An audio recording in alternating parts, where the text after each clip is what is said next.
So they'll be calling you a radical. I want to get back to this nightmare going on the Pacific Ocean. You know, and the scientists are mystified, they're baffled, they're stumped, they're perplexed, they're bewildered. Fuck. So, just got off the phone with Martin up there in Oregon. He says, on the mouth of the Rogue, because the ocean's close to salmon fishing, he says there was 117 boats in the bay. 117. He said they caught 5 fish.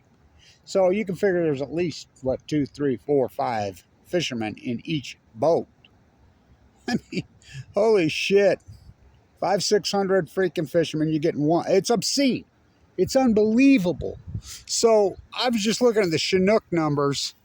The Chinook, it's important, and people need to stay with me. Kevin Blanch, the biologist. Talk about the hats that I wear.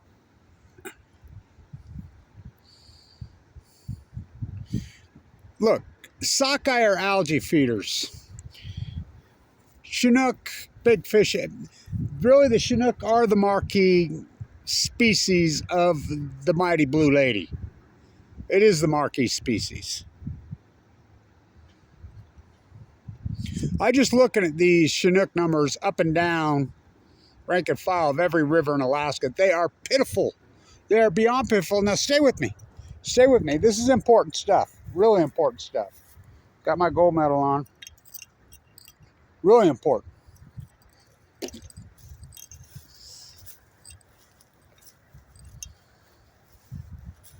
We're into the 10-year mean now, post-Fukushima, on the stillhead.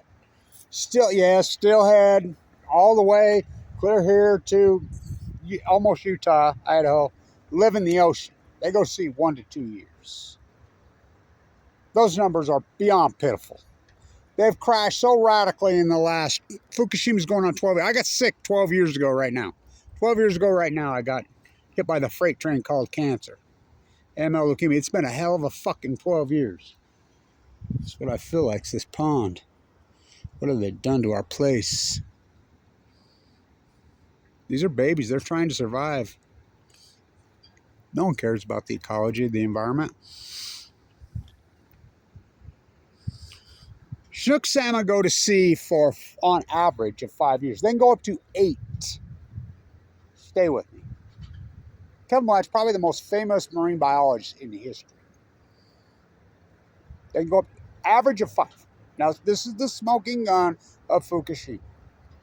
The meltdowns, sending robots in that can handle up to 7,000, 8,000 degrees Fahrenheit, cannot get near. Can't even get near the cores. We know where the cores are. We've never had full-blown out core meltdown in the history of the world. Never. Never. Chernobyl was a partial core new reactor that blew up. It was a graphite BRM. 700 and some odd thousand men entombed it. There was no spent fuel pools there. It was a new reactor.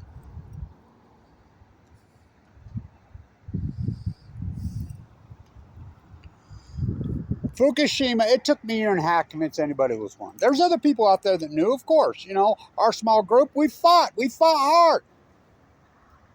I mean, we had a damn live cam, for God's sakes. You could see it blew up. It was a 9.3. My work at this university, the water, school of business that I taught at, number 1 in the freaking number 1 in the country. Bar none, bar none, bar none.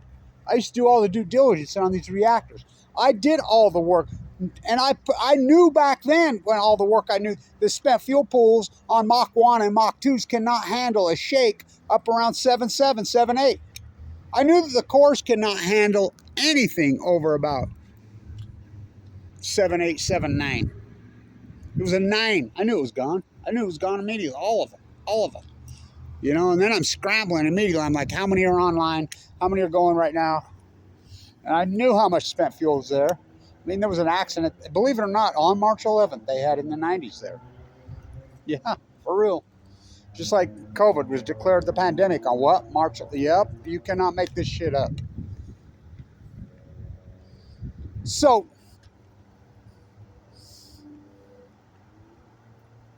these spent fuel fuels, MOX fuel, pushed into the Pacific Ocean. And you're telling me there's no byproduct for that. And I've proven that there is. So we're afraid of nuclear meltdowns. We're afraid of nuclear meltdowns. It never happened in the history of mankind until they happen, and then we just ignore the nuclear meltdowns. I mean, it blows my mind. It's like living in the Twilight Zone on, I mean, it's Orwell on Balco. Somebody told me the other day, she says, "Ben, you've been screaming and yelling using this metaphor, adjective on Balco for so long." She says, "I didn't even know what you're talking about. I finally watched the documentary on Balco, and it hit me." So the niche, well, all the majors, I'll post the major Chinook River links in this video.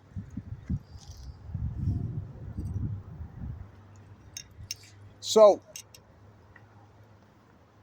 they started to, I'm telling people over and over and over. They're arguing with me, oh, you're full of shit. I saw record returns, record returns, record returns. I'm like, this is an unarguable fact. These rivers, you can start clear at the Kenai. My friend who owned the cannery and was the big, owned the whole cannery up there on the Kenai, whatever. From here in Utah, he took a heart attack this winter, right after I had mine, and he died. So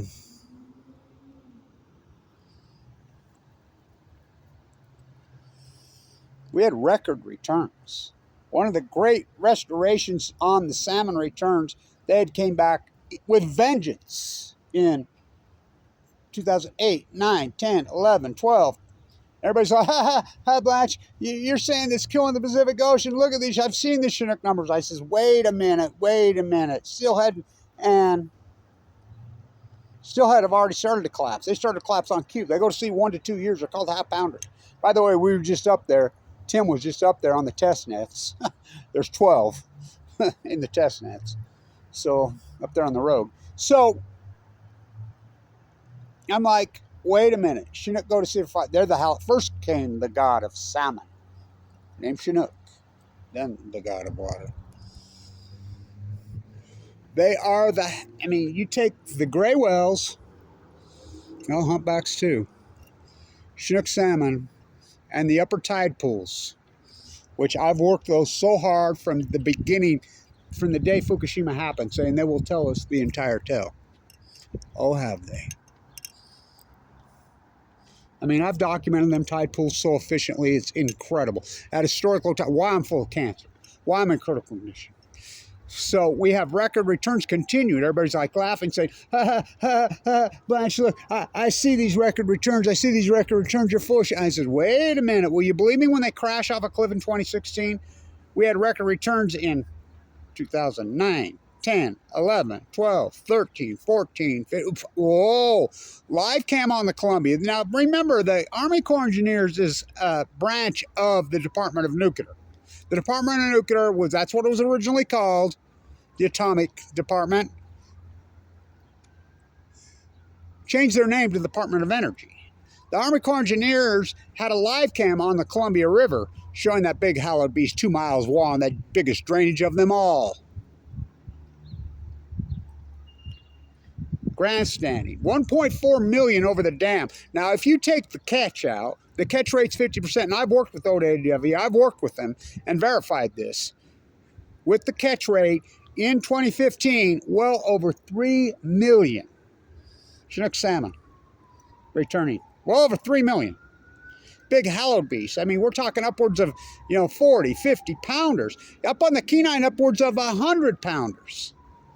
I says, will you believe me when they crashed in 2016?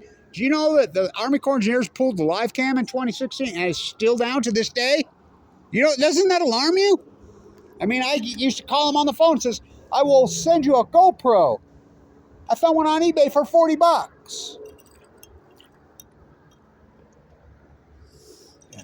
Disturbing. Do you know how far they're down since 2016? Do you want to? I'm just looking at these numbers. I was going up and down. What's the major river? I'll probably pronounce it wrong. You know, the Kenai, the Willamette, you know, the Rogue, you know, the Fraser. Jedi Smith has no dams. It's the Newshak.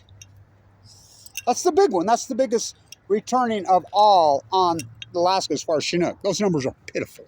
I was just looking. I mean, I think they have 31,000 for the year, and this is with fishing pretty well closed. I mean, it's beyond pitiful.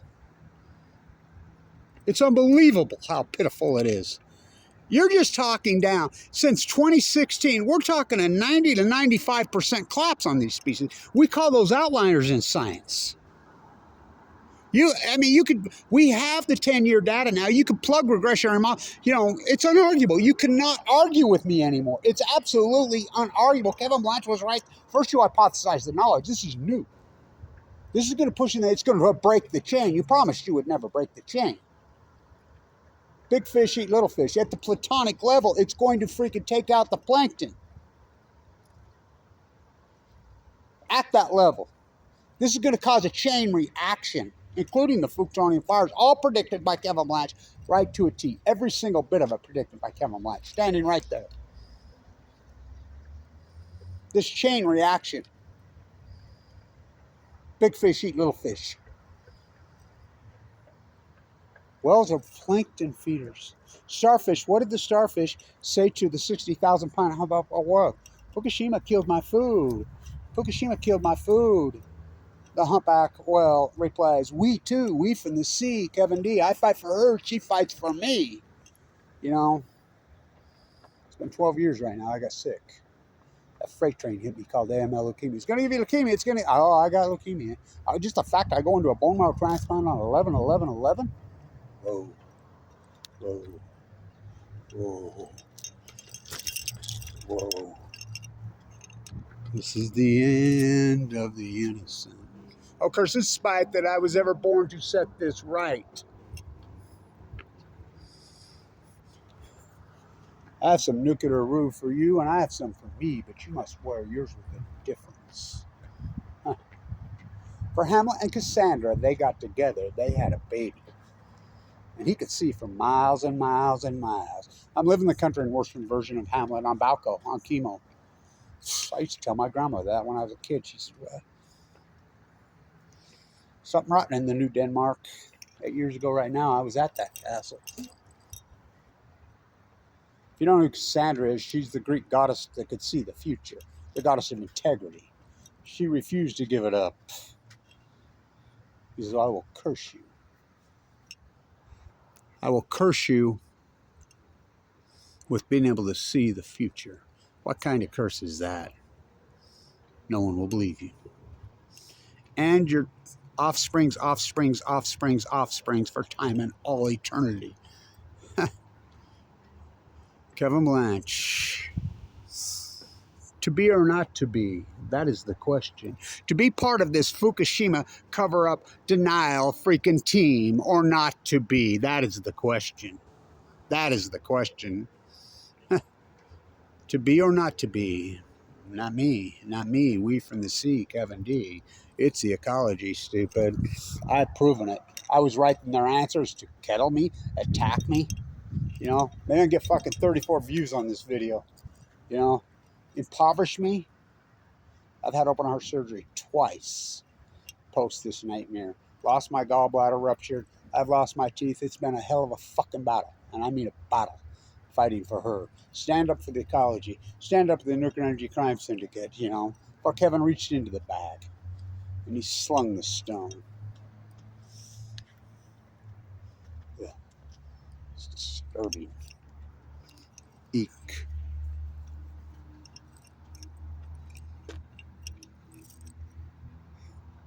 Eek.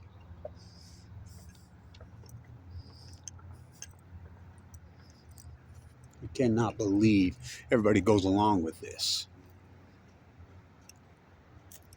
This is the end of the nuclear innocence.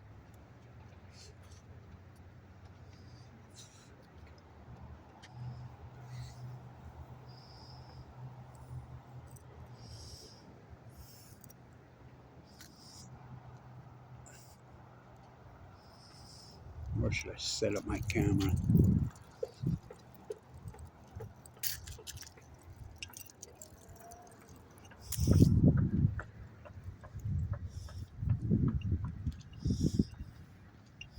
These Chinook numbers are so absolutely pitiful. Look, you can run regression. We can run regression.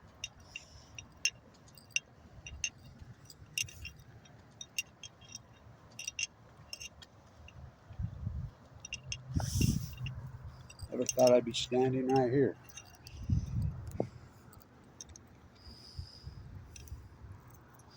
You can take the bias out. We have 10 years of salmon data. We have more than that. We have all these years. We have all the data post-Fukushima. We don't get dead tide pools. Oh, Kevin Blanch does it. Historic low tide. My historic low tide pool freaking playlist is, my Nobel Prize on Balco. If I would have been born even 40, 50, 60 years ago and done this exact identical work, I'd probably have 4 or 5 Nobel Prizes by now. What do I get? I got a bill for a couple $1 million and slandered and viciously attacked by my own government. That's what I get. So you can plug in the data. We don't count dead tide pools or Kevin Blanch. We don't count dead humans in bone marrow transplant units. Oh, Kevin Blanch died. He was almost one of them. We count every fucking salmon. All the way from the Kenai, every river down. We have sonar on everyone. We count every single salmon, and their data is posted every single day. All the way from the Kenai, working all the way down. The Fraser, the Columbia, the Willamette, the Rogue. The Jedediah Smith has no dams. They're in symphony with each other in this 75% acute radical collapse.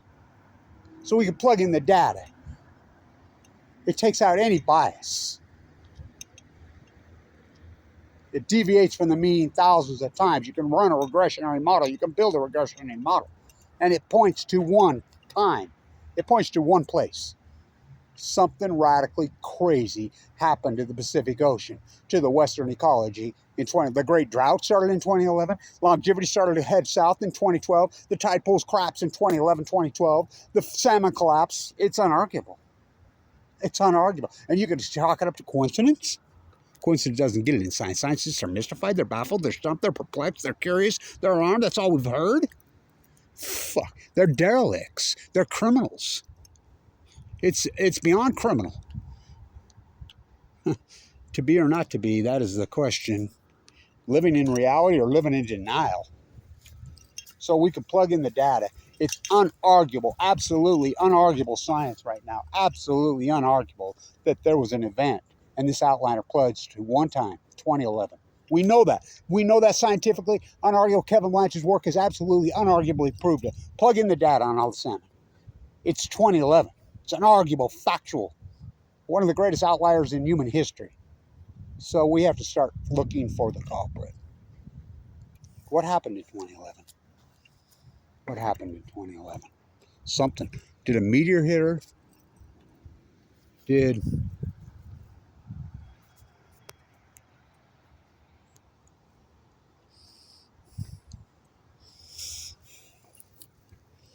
$9,000 Exxon Valdez happen? That's a tough one.